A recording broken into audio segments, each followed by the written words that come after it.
Zokunathi kumdli. Sanibona. Oh Makeba, so happy isikhathi ngoba ngisikhala. Amen bazalwane. Amen. Izwi engizoshumayela ngalo today. Izwi elithi ngomile. Ngizovula kuJohn 4 verse 14.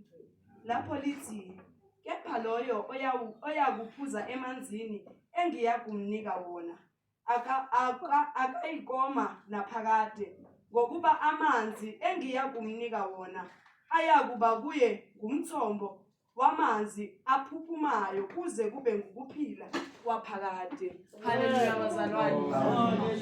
Uthi uJesu makakhuluma nathi singabantwana bakhe uthi kukhona amanzi angawaphakade othi noma ungonywa wawaphuza uzobuwaphuze forever. Futhi kahle kahle wena mawuzo uthi yena njengoba ezile emhlabeni ungamanzi agobhozayo angapheli. Ukuthi kahle kahle mawugcwaliswe uJesu, mawugcwalise umoya wakhe oyingcwele kuwe, awusoze wonywa.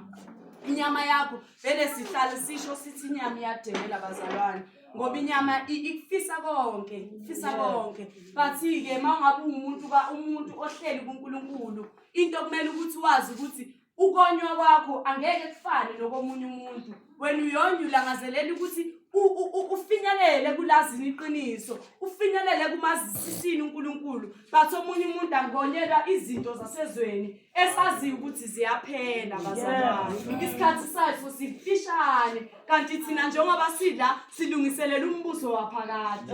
Haleluya. La ukonywa kwaJesu kulelizwi leli athi kulo ngomile bekafika ukuthi iconnection yakhe noNkulunkulu ayisafani. So makazothi wonyiwe ubonisa thina njengoba thina singabantu angithi uza emhlabeni uza abesenyameni ukuze thina sithole insindiso ngoba singabantu basezweni sikholwa ngokubona. So ufika abe umuntu njengoba abe umuntu kanje akazange vele sekamdala. Uvelile wadlula kuzo zonke izigaba zokuba umuntu, wadlula esigabeni sokuba insizwa, wadlula kulesi sigaba ebesekafike kuso lesi abethelwa sekafike kuso. So him being esiphambanweni azothi wonyiwe ubonisa ukuthi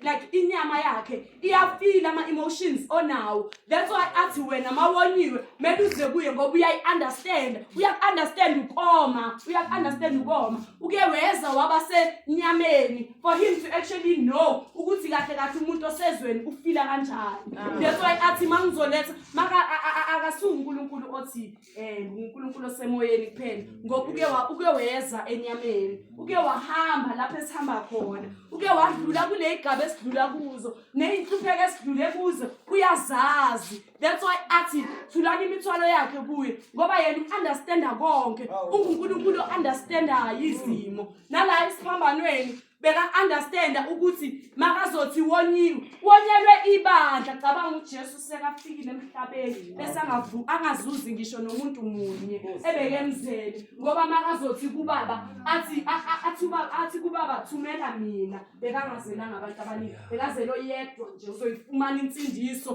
through him. Beka understand ukuthi makangaze emhlabeni mhlawumbe ukhona noyedwa nje bekazela umphefumulo oyi-1. Cabanga bazalwane sekabethelwe kangaka uJesu bese thina singafinyelele kulazini iqiniso. Yazi uyakhuluma kahle ngelinye ilanga uthi kusiza ngani ukuthi sowuhambe kangaka endleleni ngoba bathi uJesu akanaki ukuthi ubuya unaki ukuthi uphelelele ufele. That's why iselele sina sesiphambanweni sizozuza insindiso ngehora lokugcina last minute. For the fact ukuthi ukholiwe kuye wathi ngiyavuma ukuthi uyinkosi wayizuza insindiso ngalokho. So cabanga wena sohambe kangaka endleleni sithola ukuthi njengoba sihamba nawe umzalwane kanti wena wonyela izinto zezwe eziphelayo. Haleluya. Shemula elokugcinizi angazonke 7 verse 37 ethi verse 37 to 38 uthi kepha ngosuku lomkhosi lokugcina uJesu wasukuma wamemeza wathi uma kukhona owomile makeze kimi aphuze. Okholwayo yimi njengokusho kombhalo esiswini sakhe kuyakugobhoza imifula yamanzi aphilayo.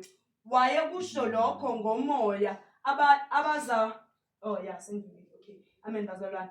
Yeah, la uJesu uyasibiza ukuthi mangabe sifoniwe bazalwane masize kuye. Uye yedwa umthombo namanzi angapheliyo. Awasha amanzi wakhe bazalwane. Akakhathali inkinga zethu uJesu bazalwane. Mina ngizokhathala ezakhe inkinga mazuziletha kimi. Hallelujah. Bathi yena uyasibiza. Uthi masifika kuye sizothola amanzi azohlala agobhoza njalo. Ukuthi sivuselele kamihla namalanga. That's why bathi umuntu ongaphakathi kithi uyavuselelwa mihla namalanga esilonga sihleli kuJesu. Hallelujah. Manje i-message engizoyishiya kubazalwane kule phasika la this year ukuthi mhlambe uyispendile iminyaka ekukholweni wonywa mhlambe bonga understand ukuthi test yakho ivuphi kahle. Namhlanje ngithi kuwe wonyela uJesu. Masonyweni sonyela uJesu ngoba unamanzi awaphakade angapheli bazalwane. Hallelujah. Ngiyabonga.